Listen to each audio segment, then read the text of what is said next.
Baik, Assalamualaikum warahmatullahi wabarakatuh. Salam sejahtera untuk kita semua. Oke, pada video ini Bapak akan melanjutkan materi mengenai sifat koligatif larutan elektrolit. Pada video sebelumnya, Bapak sudah menjelaskan sifat koligatif larutan non-elektrolit.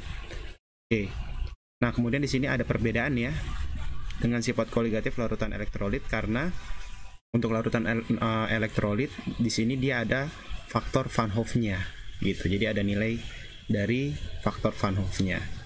Oke, silakan kalian amati bagaimana cara untuk menghitung faktor Van Hoff. Baik, faktor Van Hoff menurut Jacobus Van Hoff adalah menyatakan angka banding sifat koligatif larutan elektrolit dengan larutan non-elektrolit.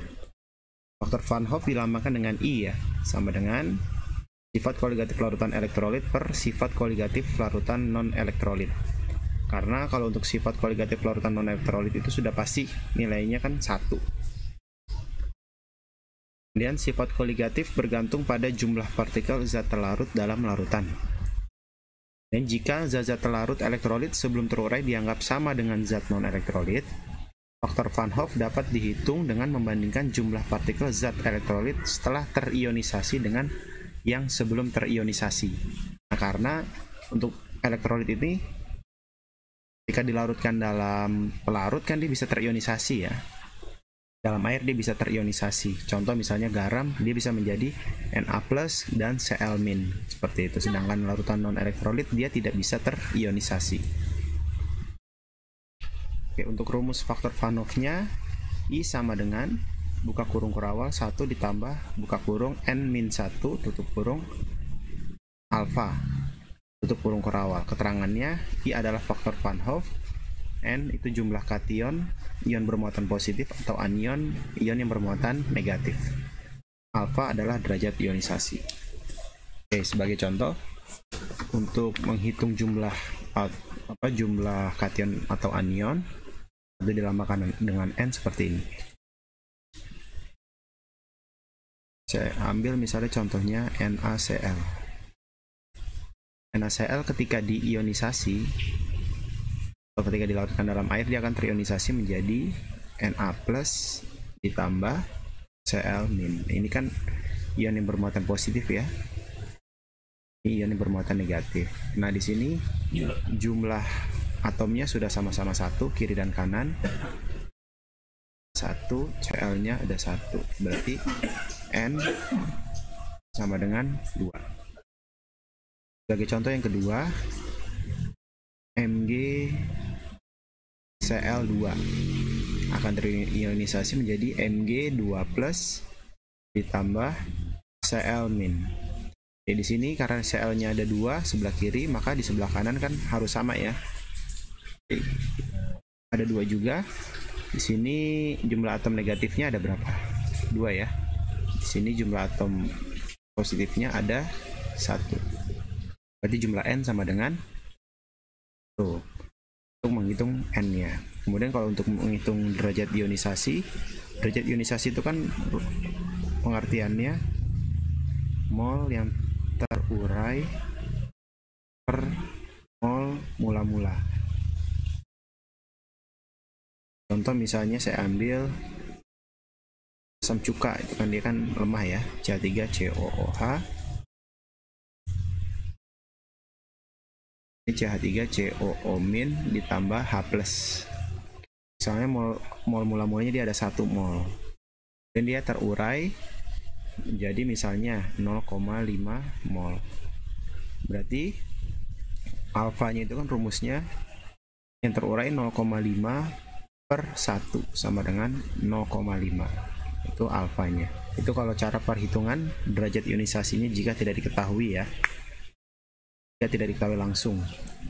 Oke, tapi secara bisa kita simpulkan larutan non-elektrolit memiliki derajat ionisasi alfa sama dengan 0 karena dia tidak bisa terionisasi ya. Contoh gula kan ketika dilarutkan dalam air dia tidak bisa terionisasi ionnya sehingga alfanya sama dengan 0. Dan faktor Van Hoff-nya atau I-nya pasti bernilai 1. Nah, ingat-ingat untuk larutan non-elektrolit, sehingga pada perhitungan kemarin tidak kita gunakan I-nya. Tapi untuk larutan elektrolit kuat memiliki derajat ionisasi alfa sama dengan 1. Ya, jadi terurainya dia terurai sempurna, kemudian permula-mulanya sama dengan kondisi awal sehingga alfanya sama dengan 1. Dan faktor Van Hoff-nya I, dia berarti sama dengan jumlah N-nya.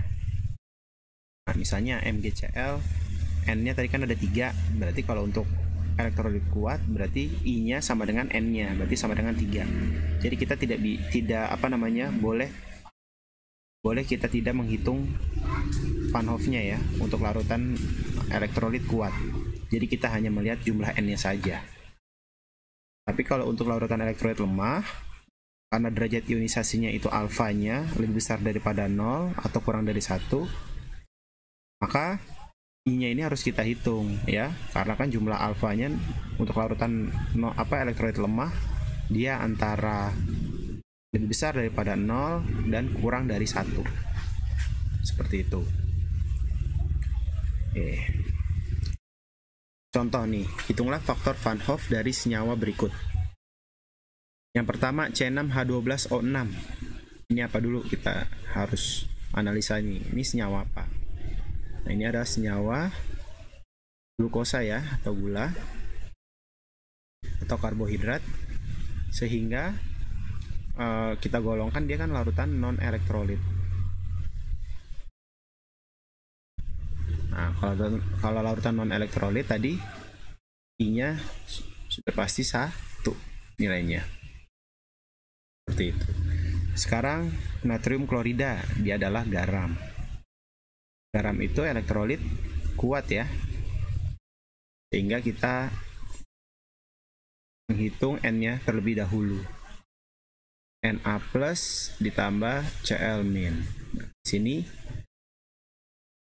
jumlah dari anion ditambah kationnya sama dengan 2. Masuk ke perhitungan, I sama dengan ya tadi 1 ditambah N min 1 kali alfa. Oke, kita ketahui kan N-nya itu kan 2 ya. Alfa untuk elektrolit kuat pasti bernilai 1 ya. Ya, sama dengan 1 ditambah 2 dikurang 1 dikali 1. Nah, nilainya berapa ini? Kita hitung dulu ya sebelum ditambah. 2 dikurang 1, 1 dikali 1, 1 ditambah 1 sama dengan 2. Nah, dari itu tadi kan sebutkan untuk elektrolit kuat I sama dengan N. Nah, sekarang CH3COH. Kita ketahui di sini adalah cuka elektrolit lemah ya. Ini sudah diketahui alfanya. Sebenarnya gampang untuk menentukan elektrolit lemah. Kalau diketahui alfanya kurang dari 1, lebih besar daripada 0, itu pasti sifatnya lemah. Oke. Kita ionisasi dahulu. Pertama, CH3COOH itu terionisasi menjadi CH3COO- ditambah H+. Oke, di sini jumlah anionnya ada 1, jumlah kationnya ada 1. Sehingga langsung masuk rumus, I sama dengan, langsung aja ya.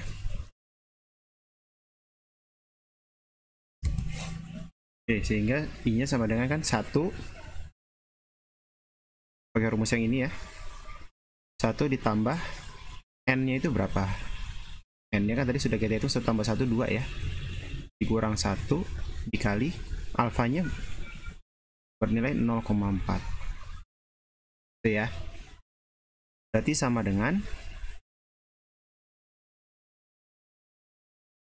sama dengan 1, ini 2 dikurang 1, 1 ditambah 1 dikali 0,4, berarti kan nilainya 0,4 ya. Berarti nilai I sama dengan I sama dengan 1, nah, itu nilai dari alfanya, nilai faktor Van Hoff-nya dari elektrolit lemah. Itu cara perhitungannya ya. Oke. Sehingga Untuk sifat koligatif larutan ini kan yang kita pelajari ada penurunan tekanan uap, kenaikan titik didih, penurunan titik beku, dan tekanan osmosis. Nah, untuk larutan perbandingan rumusnya ya, non elektrolit dengan larutan elektrolit, rumus dasarnya sama, hanya saja untuk larutan elektrolit dia ada faktor Van Hoff-nya. Seperti itu. Oke. Mudah-mudahan kalian bisa memahami materi yang penjelasan yang sudah Bapak berikan. Kalau kalian sudah memahami, kalian lanjut ke latihan soal yang Bapak sudah share di Google Classroom. Terima kasih. Assalamualaikum warahmatullahi wabarakatuh.